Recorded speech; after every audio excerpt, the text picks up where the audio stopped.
welcome to yet another episode of the Culture Hour. My name is Shelley Smith, your hostess and your founder of these discussions. Everything is around workplace culture, and today we've got another huge leadership guru, which I cannot wait to introduce. So why wait, right? We're going to be talking about one of his newest books, and we're going to unpack it and make sure you know how to grab your copy as well. But Alain Hunkins, did I say it right? You said it great, Shelley. All right. He's a sought-after speaker. He's a consultant, a trainer, and a coach. Over his 20-year career, he has led over 2,000 groups in 25 countries. His clients include Walmart, Pfizer, Citigroup, GE, State Farm Insurance, IBM, General Motors, and Microsoft, and I'm quite sure so much more. He's designed and facilitated seminars on numerous leadership topics, including team building, conflict management, communication, peak performance, innovation, engagement, and change. He also serves as on the faculty of Duke Corporate Education and has published over 400 articles on leadership. So I of course, got a copy of your book, Cracking the Leadership Code, 3 Secrets to Building Strong Leaders. And I already have my own little favorite tabs marked in here. But first, what did I miss in the introduction? Give us something fun about yourself. Like, if you don't, I already know a couple of interesting things and I'll throw it out there, but go ahead. Yeah, so a couple of interesting things about me. My father's family are all professional musicians. My father and my grandmother was the first violinist to play in the Radio City Music Hall Orchestra, actually. What? It's true. It's That's true. cool. And my father's father, was a professional cellist. They had 5 kids. They're all musicians. I played the violin starting at the age of 5. I actually performed in Carnegie Hall with part of the Youth Symphony Orchestra of New York on my 13th birthday, which I think back and I think, that's pretty spunky. That's pretty spunky. That's So anyways, and I played violin for quite some time. And I went to the High School of Music and Art, also known as the Fame School, if you saw the movie Fame. Movie, how about the TV show? I could start singing it right now, and I won't do that. Exactly, yeah. And I got to go to school with lots of people you would know because they're famous. So there you go. Awesome. So, I love that. And you recently, see, I didn't know about all of that. My youngest son is quite the musician, so I totally appreciate all of that. Yeah. And so I love that. I'll have to let him listen to this podcast. Cool. So I can't wait to see how you took the musical background and you turned it into your jam around leadership training and development. So I definitely want to hear more about that. But you also just got back from the Netherlands, so I think that's quite fascinating as well. Yeah, I got back as in lived there for 2 years. So I have 2 kids. My son is now 16 and my daughter's 13. So they were 14 and 11 when we went over, and we had this great European adventure, which we literally wound up a week ago. And so we're back living in Western Massachusetts. Love it. Trying to get settled. Yeah, in the middle of the pandemic, the new normal that it is today. So before we unpack the book, do tell us, how did you do you still play the violin? How did you get into the leadership side from the music side? So here's the interesting thing, right? So I played the violin in high school. I had a very liberal arts background in college. I dabbled in everything, but I also got really interested in theater. I wrote a couple of plays. I acted in some plays. And my dad's second wife, my stepmom, is a theater director. So I had been around the theater quite a bit. And actually, after I graduated college, I went on to grad school in acting as an actor. So the common theme for me is like, how does all this relate to leadership, right? We're talking leadership today. Is I really believe that leadership is a performing art. And if you think about why do we go to the performing arts? Because we want to be moved, we want to be inspired, and most of all, we want to be engaged. From the moment that that curtain rises, we want to be engaged in what we do. Well, we use the word employee engagement all the time. We talk about cultures being engaging. Well, where better to learn those skills than from the people that is their life, which is performing artists. So I really see that great leaders understand how to play the audience, as it were. And I don't mean in a fake way. I mean in a really authentic way. Because some people say to me, they say, well, you trained as an actor. That means this is all about faking it. And like, you don't know what acting is about, the craft of making things more authentic. And if we think about the world we live in today, you know, what we want is genuine, authentic connection. So for me, leadership is this performing art that translates into the science of high performance. I absolutely love it and can get it and dig it. A lot of my favorite people in business, mentor, leadership, success factors absolutely have this theatrical background, to your very point.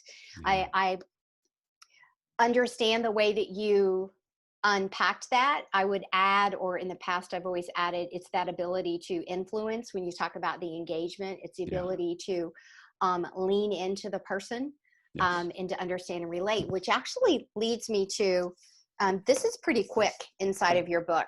So for those that when you grab the copy, I've got a few things early on, but one of the things you talk about is a connection. And on a side note, my very first book, so I'm on book 7 now, but the first book was called The Connection.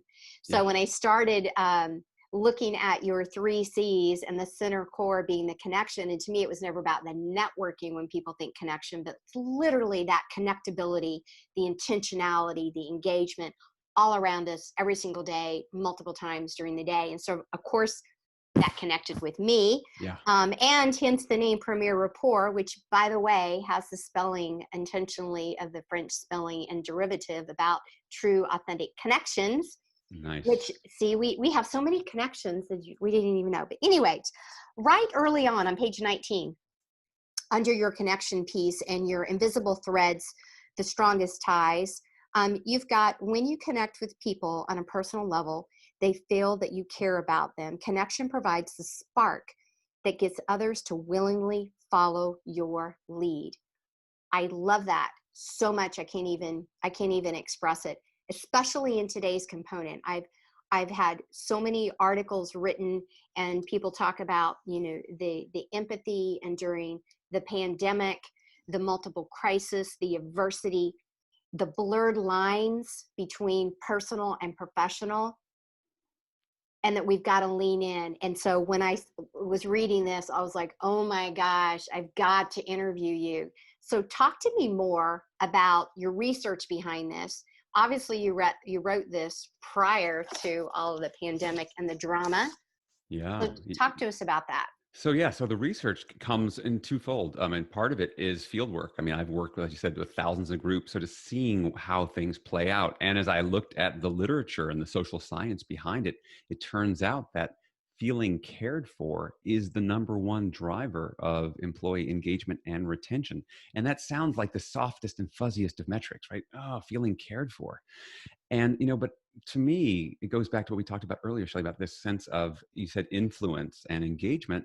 Like, I don't care what industry you're in the human being business. And we have to understand what are those sparks that get people to willingly follow your lead. And it's that, it's so hard because for many of us, we haven't been trained on how to talk about this stuff. So it all becomes this, oh, Shelley's a people person. Like, what does that mean? It means there's a lot of underlying skills that for most people go nonverbal. It's interesting. It's not that they don't exist, it's that we don't have language to speak about it. And yet we all recognize it. We all know what it's like, which brings me to the wonderful quote I'm sure you know from Maya Angelou, who said, people won't remember what you said, they won't remember what you did, but they'll remember how you made them feel. Yes. And it's so many things. So for us as leaders, that is people who want to influence and engage and work with others on a willingness basis, and we can get into the whole willingly piece later. If you're going to do that, you need to understand what it takes to build those relationships and what the tools of connection actually are. Absolutely. I was just in a conversation with a group of young leaders with one of my clients, and they're all first-time leaders or straight out of college. And the conversation is around, we're being told, we're getting feedback around to engage with those that are direct reports of us. And the conversation is, I know how many kids they have, and I know who's married, and I know who's got dogs, and I know, and they said to engage with them, but don't be too hands-on with them. And I don't know what to do. And so the whole conversation is, well, you need to define what engagement is, first of all, to your boss, of what success is inside of each of your roles. But it gets right to the point. It's this untangible feeling thing, but we all do know the more engaged we feel and that we show up is when we feel seen, valued, and heard, to your point. So inside of cracking the leadership code, to that very vein, can you kind of set up in a high level what's inside of the book? What can we expect? Where did you get it? And give us some of the big juicy points that you want to make sure that draw people in and why they should get it. Yeah, sure. So you mentioned the subtitle of the book are the three secrets to building strong leaders. And the three secrets are the big three themes or the three C's. They're connection, which we've touched on a little bit, communication, and collaboration. And I didn't sit down to write this book. This book wrote me. What I mean by that is I spent, 20 some odd years working with thousands of groups, and I started taking notes. In about 2009, I started just taking notes of all these things, these stories, these examples of things people would bring up or that I experienced. And in 2011, I started a blog, and the blogs became these chapters, and the chapters became these overarching themes. Because what I kept seeing over and over again were all these stories about connection, all these stories about communication, all these stories about collaboration. And so for me, those are principles, and I can't do principles, but I can do our behaviors that bring the principles to life.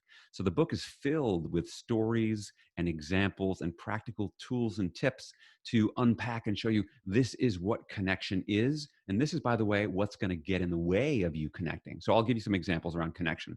So one of the core themes I get into around how to be a more connected leader is you need to lead with empathy. And quick definition, empathy is showing people you understand them and care how they feel. Now, we all hear that and go, got it, simple, easy to do, right? All the research would say, actually not so easy to do. Yeah. In fact, like only about 50% of CEOs are deemed empathetic by their employees. So there's this gap. So in the book, under empathy, we talk a lot about what are the things that get in the way of you showing people that you understand them and care how they feel, especially in the workplace setting. Turns out one of the biggest ones is time. Because let's face it, to show people you care how they feel, you need to slow down. And if you're like me, I'm a bit too busy. I don't have time for you, Shelley. Like, this is too much. Like, Yeah. let's get to the point. We all know what that's like. So that's an example, of which there are 4 more examples. And then we get into, okay, so now that we've seen what gets in the way of leading with empathy, here are some simple tools you can use. So one, for example, listen with purpose, which is very different from listening to respond or listening to show them how smart you are, right? All these different things, and then go into what that looks like. So listening with purpose. So this is the format throughout all 3 principles, connection, communication, collaboration, where we dive into kind of swim around in it, bringing it to life, and then taking a look at specific techniques that you can start to apply tomorrow. Absolutely. Do you think that there is a particular order that you think is a best practice to either self-assess where you are in those 3 C's, or the order in which you should begin to focus and to be more aware? Yeah, I have I mean, they all do have some interdependency and some play. So I won't say they are fixed categories because I had to write about them. You have to lay them out in a linear sequential way because that's the way the language works and how we learn. However, I do, and while they are interplay with each other, interdependent, I do believe that the way I lay them out, I think connection is the heart of everything. I have this model of 3 circles inside of circles, and I think connection is the center circle because without connection, everything else, you're giving lip service. And we've all seen leaders who go, yeah, there it is. You found the model. There it is. The 3 is we've all seen the leaders who fake connect, like, oh, someone told me in some leadership class that I'm supposed to listen to people and ask them how they're doing, but you can tell they're faking it because they haven't actually mastered the art of genuine connection. So they're kind of going through the motions. So I really believe you start with connection and you build both two big parts to connection. One is the empathy part, where people feel that you're honest and there's a vulnerability based connection.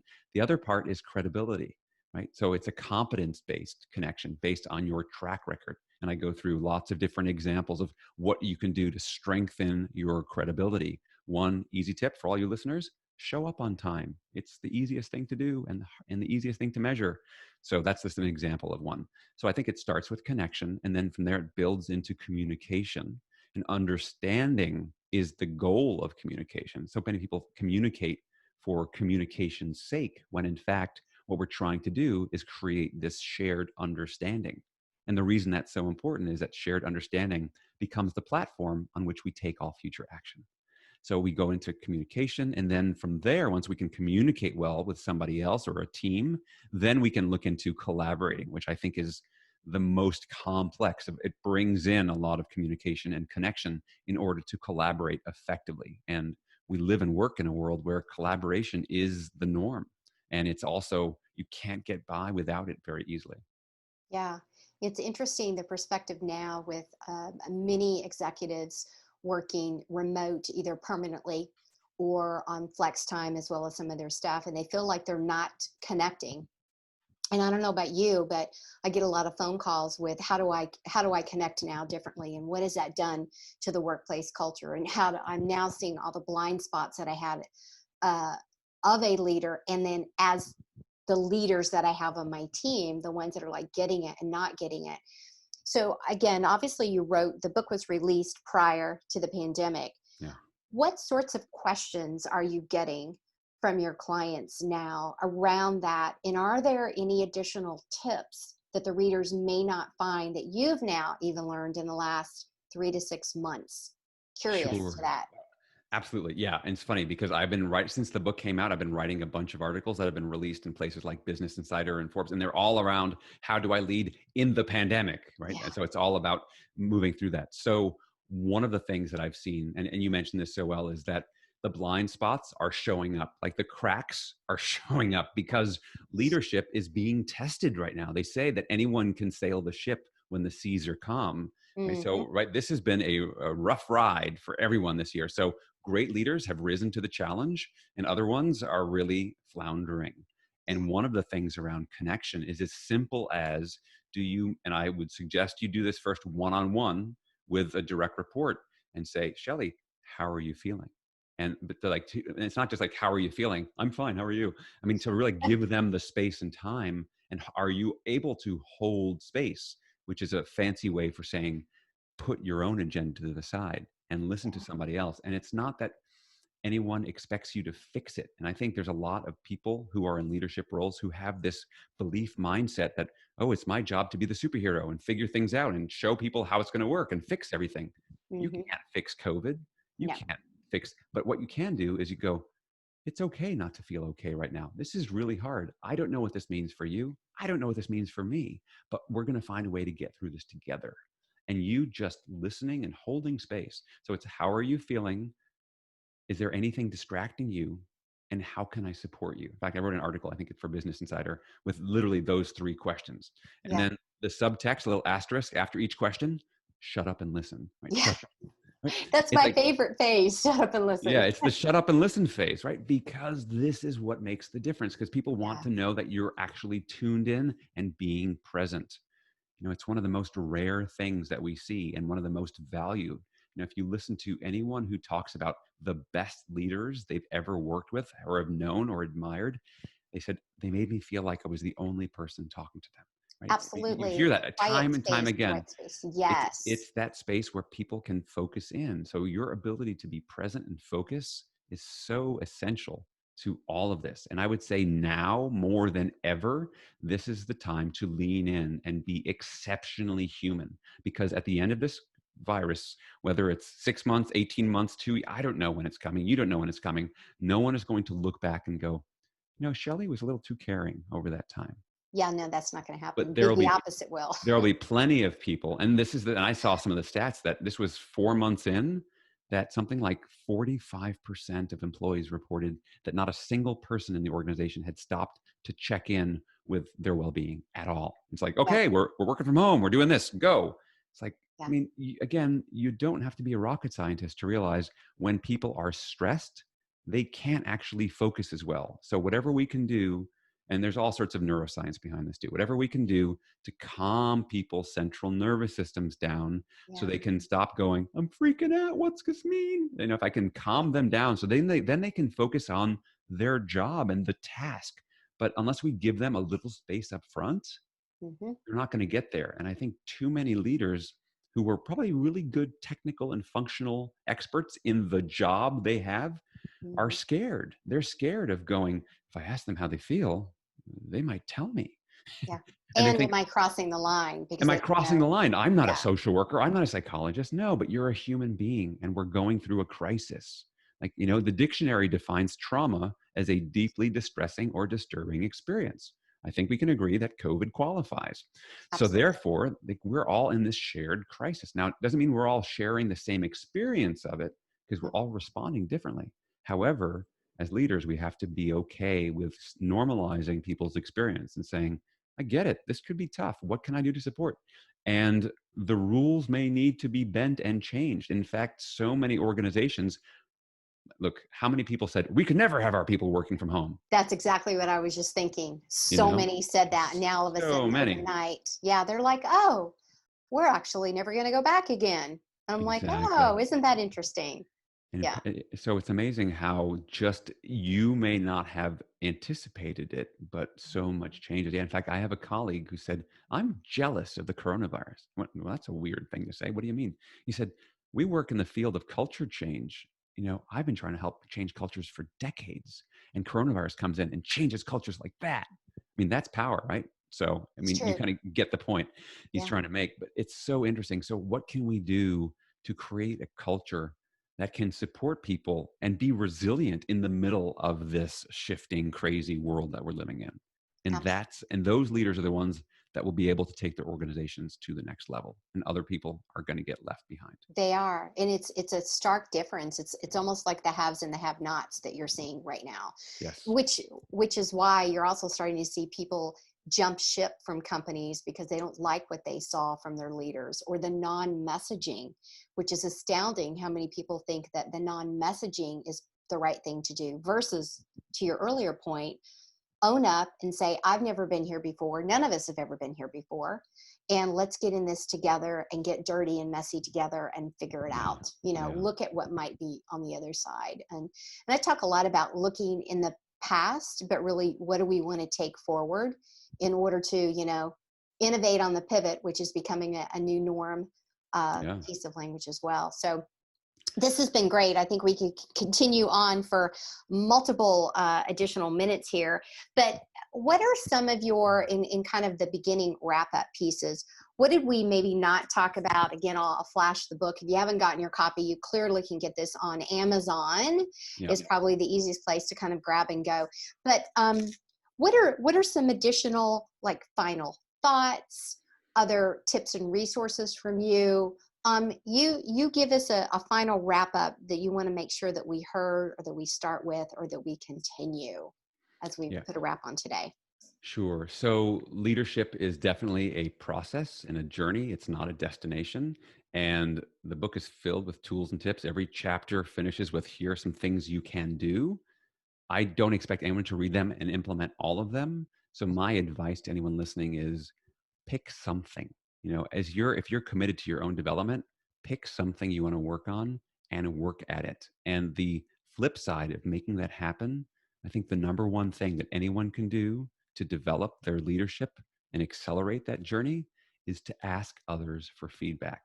As humans, we are notoriously bad at judging ourselves and how we show up. So I would reach out to the people around you, and not just your mom, who's going to tell you you're wonderful, and your puppy, right? It's reach out to the people who will give you the honest, the good, the bad, and the ugly, Mm-hmm. and say, this is what I'm working on. I want to get better. What do you think I do well? What do you think I can do differently? It doesn't have to be a formal 360. It can be if you want to, but even informally, because oftentimes we don't have those conversations because we want to agree to, like, if you don't ask me, I won't ask you, and we won't call each other on our stuff, and we'll just plateau. But if Yeah. you're not interested in plateauing, if you're really interested in accelerating and elevating yourself, ask for feedback and then act on it. And it doesn't have to be a big, huge thing. I think people, again, this is the New Year's resolution syndrome. Too many people get too excited and they think motivation, I'm motivated. And motivation is a fickle friend. Yeah. I'd way pick consistency. So pick something and work at it consistently, something that you're excited that you want to work at on an ongoing basis. You'll be amazed at how much you can get done in a year. And if you think you can get it all done in a week, you're going to be out of luck. So I would say those are a couple of key principles. Obviously, the book has a lot of things to support you about that. And I would just suggest just keep working at it. And also, it's better if you can do this not by yourself. Yeah. Find some other people in your corner, whether it's a mastermind group or a coach. But this is really hard to do by yourself. And I think particularly for American culture, we have this belief that we're supposed to make this all happen ourselves. And so, no, reach out and get support for sure as you move forward. Great tips. Great tips. Thank you so much for being on today.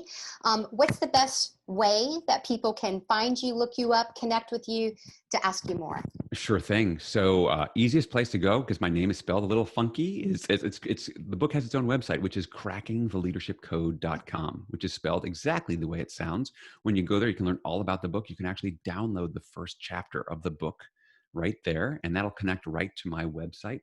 So all sorts of different resources there. I am actually starting a 30-day online Cracking the Leadership Code challenge on October the 5th. There's information on my website about that. It's going to be a small, like we're talking about community and baby steps, like we just said. We're going to be doing that together online. So you can join that community. You can find out all about that.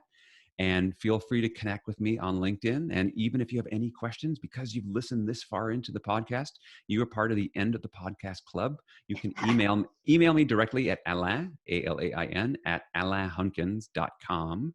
And any questions, I'll be happy to answer those. And I answer all the questions I do receive. Beautiful. Alain, thank you so much for being on today. I really appreciate it. So if you haven't grabbed a copy, grab it. For those of you who are inside of the Culture Curators membership, these are great tips, tools, and resources that we use to help craft your culture playbook pages, to help develop your go-to leadership, to create your culture leadership academies, universities inside of your organizations. It's the very thing that we use in order to discover an inquiry around your culture, to analyze it, to curate it, and create it.